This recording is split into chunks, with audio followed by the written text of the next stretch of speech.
And I wrote the first ever macro strategy piece on valuing Bitcoin in 2013, backing out the price of gold and saying, listen, they've got similar attributes.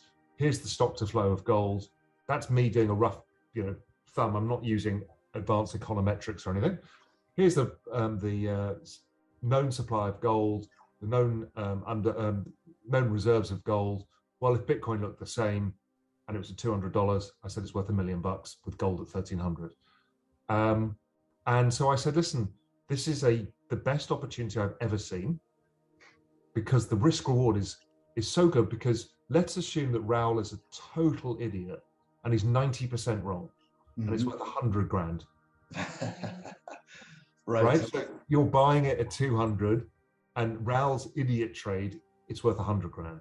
So I was like, okay, I've never seen anything like this. So that was my crypto journey. Then I start Real Vision, because I want to also, having seen these financial crises, realize that I had the access to all the information, being the epicenter of everybody, that other people didn't, and I wanted to change that. So Real Vision was a way of democratizing that by using video and interviewing the world's smartest people on it. I mean, you've been on Real Vision, trying to get access to everybody to this. So we've got a level playing field. In the first video on Real Vision, had crypto, had Bitcoin in it. And I talked about it from day one and said, these are parallel tracks to finance. Well, they weren't parallel, they're converging, but they feel like parallel because they weren't converging very far back then in 2014. And I always said the next recession, macro and crypto are going to be the same thing. And lo and behold, 2020 comes along. It's a beautiful chart pattern. It's the right point in the halving cycle. Macro and crypto have met. Central banks are going to print unlimited amounts of money. It's like, here is the biggest opportunity any of us are ever going to be given.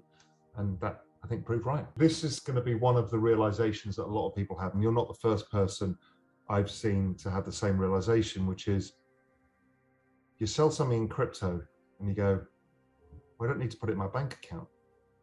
And then you realize you immediately flip it into a stable coin. Within 5 minutes, you're earning yield. And you're like, so all of that, I have to go to a middleman, I have to pay them to get access to this product, and then that, and the bank takes 3 days to clear. It's like, well, it's all nonsense. Why the hell would you even bother? And I've seen a lot of people go through this. It's like, I just paid my physical living bills using my bank account.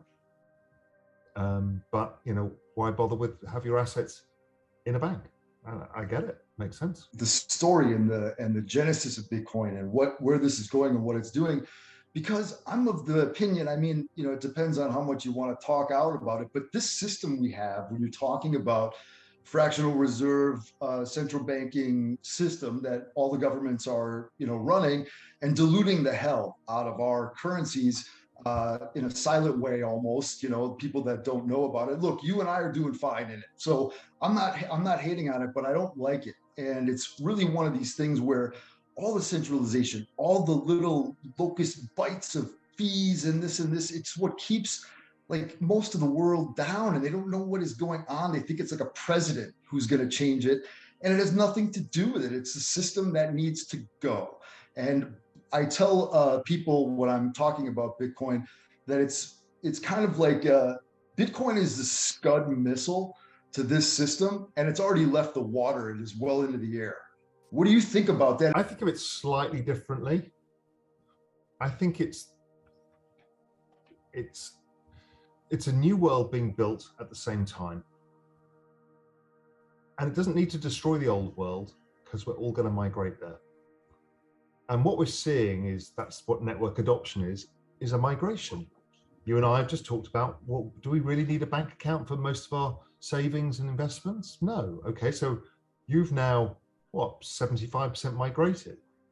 Okay, that's amazing, right? And you've migrated to another world that functions really well. We're still testing it, but it functions really well. So what happens is over time, people become less reliant on the old world. And this is what people miss about the central bank digital currencies. They're actually making it easier for you to migrate to the new world. And I think that's purposeful. I've had conversations with the Department of Defense and all sorts of people. They know, they're fully aware of the risks that the leverage has within the system. The interconnectedness of the financial system. They're completely aware of it. So for this to be a way for the system not to blow up, it ends with a whimper and not a bang. Bit by bit, people just move. And so in the end, when it all blows up, we've got a new system. So, my guess is, if we had this conversation in 5 years' time, my guess is most securities will be on the blockchain. Equities, bonds, futures, everything. So then what does that mean? It's like, well, if somebody goes bust, you know who owns what. Now, if you start putting the derivative contracts on, okay, now we've got rid of most of the issues that are going to lose your or my money from a bank account. But now we're in the crypto world anyway. The central bank digital currencies allow for this movement. So they're building over there this brand new financial system from scratch at ridiculous speed and inviting us over. It's like discovering the Americas all over again.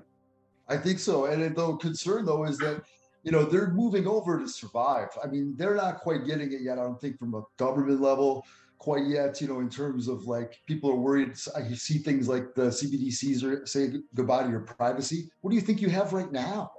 Zero. Like, I mean, come on. Like, this is the stuff that they've got to do to survive longer. I mean, that irritates me, the conversation about central bank digital currencies, they're coming after your privacy. Firstly, you've given, that's somebody screaming on Twitter, right? So which has their information. And then they're on a Google browser that knows everything they've ever looked at, everything they've ever bought, everything they watch, everything.